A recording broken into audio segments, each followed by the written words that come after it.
You won't believe what just happened at the National Policy Conference in Houston. Senator John Kennedy was giving his speech when, out of the blue, Representative Jasmine Crockett walked in. What happened next was jaw-dropping. Kennedy suddenly stopped his speech and called for security to take her out, but instead of leaving, Crockett did something that completely changed the game and left Kennedy momentarily lost for words. This incident is quickly going viral. If you're watching this video, make sure to hit the like button and subscribe for our latest political updates. The tension in that room was palpable. Camera flashes lit up Kennedy's serious face as he pointed toward the exit. Security in dark uniforms started moving toward Crockett. But then she reached into her bag and pulled out a document that nobody, especially not Kennedy, saw coming. The audience gasped in disbelief. The next 3 minutes not only shifted the course of the event but might even reshape American politics for good. To understand the importance of this clash, we need to take a look at who these two influential figures are and what led to this incredible moment.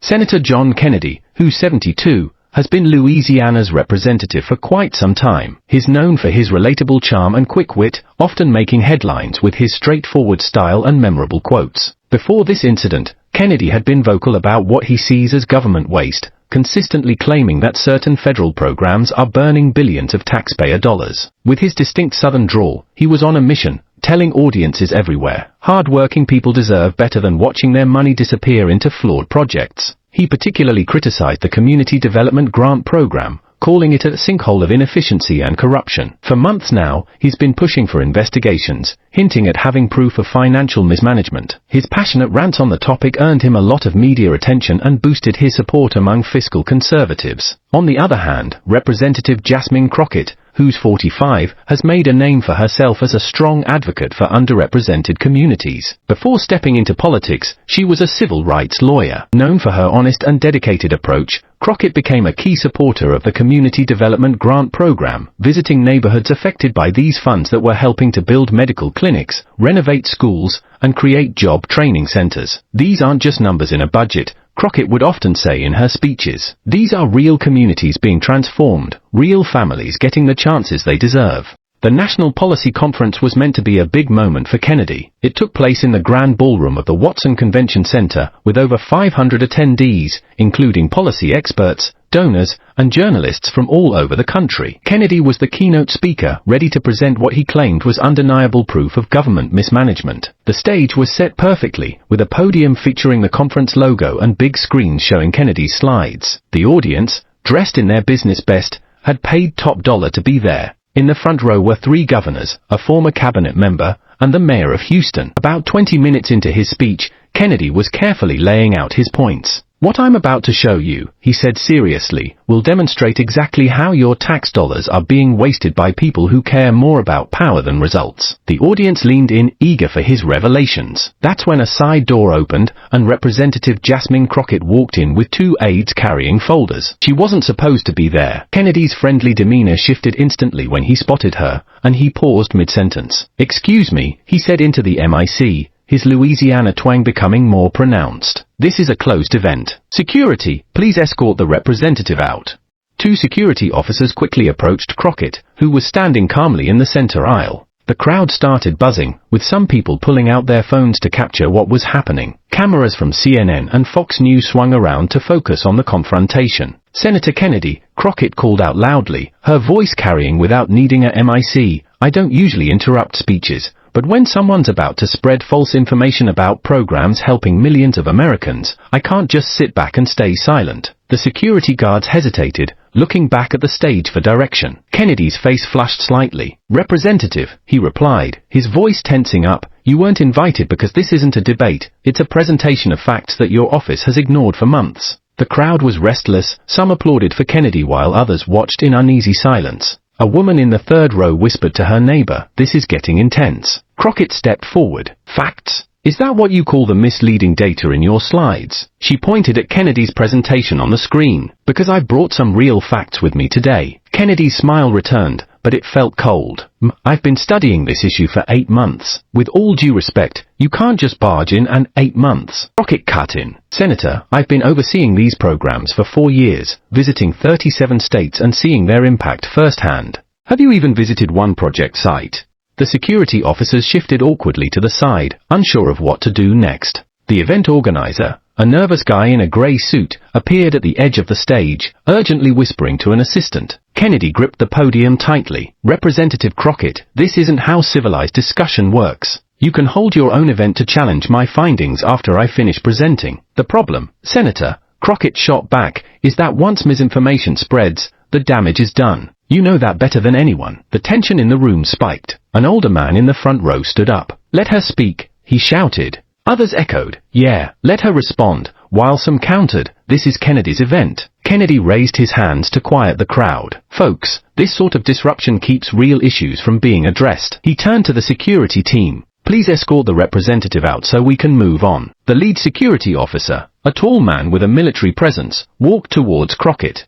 I need to ask you to leave. The room went silent as cameras zoomed in on her. Would she resist? Cause a scene? Her response shocked everyone. Before you take me out, she said calmly, I'd like to submit these documents for the record. She took a folder from her aide and handed it to the officer. Senator Kennedy's presentation references 15 specific community projects. This folder has certified financial audits, outcome reports, and impact assessments for each.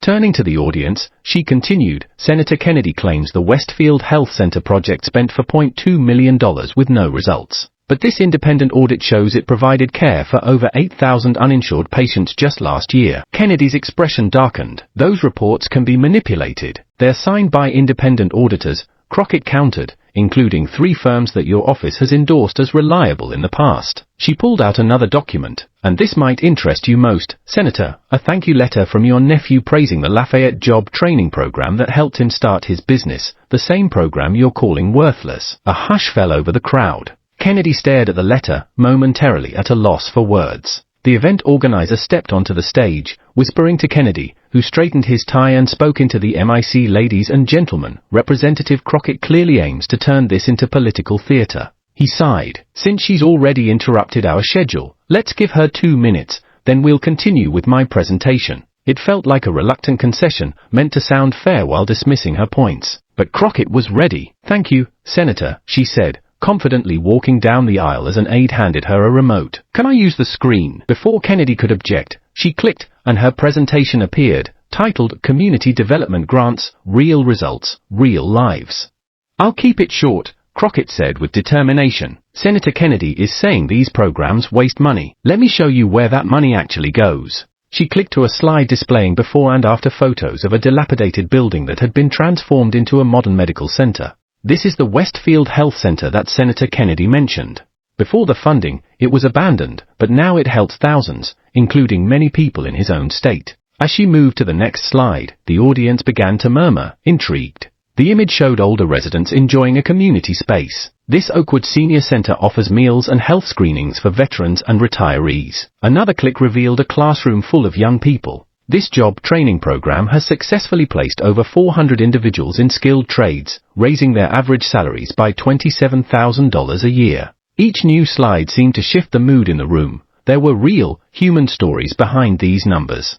Even some of Kennedy's supporters were leaning in. Kennedy, however, looked a bit uncomfortable at the podium. Representative, these chosen success stories don't tackle the bigger issues, he countered. I still have time left, Crockett shot back. You've had 20 minutes to lay out your case. She moved to a financial breakdown slide. Here's how every dollar is spent. 82% goes to direct services, 11% on administration, and 7% on facilities. The national average for similar programs is 77% for services, so these are actually more efficient than most government initiatives. Kennedy's usual confidence seemed to wane. He shuffled his papers, trying to regroup. Then, an older man in a navy suit stood up.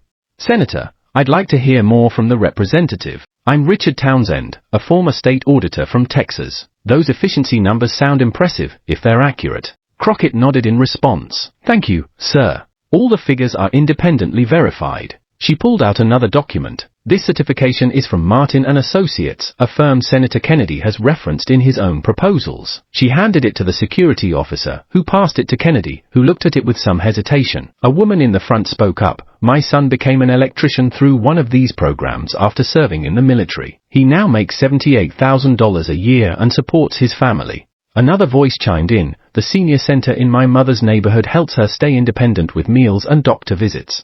These personal stories were striking a chord with everyone. Kennedy's expression softened, revealing a hint of empathy. Crockett's final slide showed a U.S. map marked with project locations. Senator Kennedy asked where the money goes. It goes here, to communities making opportunities. She zoomed in on Louisiana. 17 projects in your state serving 40,000 constituents. Just last month, the Lafayette Job Training Center helped 64 people secure jobs averaging $24.50 an hour. Turning to Kennedy, she added, "Senator, I appreciate your right to question spending.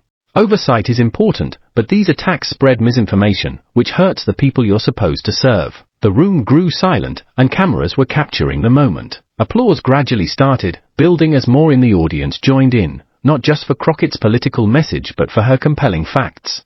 Kennedy, unusually quiet, finally responded. "Representative Crockett clearly has a strong feeling about these programs," he said, regaining his composure. "While I appreciate her passion, I still have concerns about accountability." Still, the atmosphere had shifted. His argument seemed less solid in light of Crockett's evidence. People in the audience started checking their phones, sharing updates online. What was supposed to be Kennedy's big moment turned into a discussion where he found himself on the defensive. Then, in a surprising move, Kennedy set aside his notes, took off his glasses, and said softly, "My father taught me that a wise person knows when to stand firm and when to listen. Maybe today is about listening." The crowd sensed the change and quieted down. "Representative Crockett, you've done great research. While I do have questions, maybe we should engage in a conversation instead of talking past one another." He gestured toward a chair. "Come join me up here. Let's make it a productive dialogue." Crockett, taken aback, nodded and walked up to the stage. Kennedy continued, "I came in thinking I had the full story. Your presentation indicates I might not." The audience witnessed a rare sight, two adversaries genuinely communicating, discussing the programs with respect and honesty, and discovering common ground despite their differences. The impact of the event was significant. Clips of the interaction spread quickly online, racking up millions of views. Media outlets, anticipating Kennedy's claims, covered this unusual yet productive exchange. The so-called Houston model motivated other lawmakers to look for compromise. Kennedy and Crockett's joint trips in Louisiana attracted national interest, showcasing governance that prioritized everyday people. 3 months later, a bipartisan bill that merged Kennedy's accountability ideas with Crockett's program expansions was passed, boosting community initiatives. As one voter put it, "We all won by seeing that another way is possible." The Houston event didn't completely overhaul politics overnight, but it did start changing expectations. It showed that taking the time to listen and verify can help bridge gaps, reminding us that policies affect real lives. If this story resonated with you, consider liking and subscribing for more narratives that highlight the human stories beyond the news. And feel free to drop your city in the comments. We'd love to know where you're tuning in from.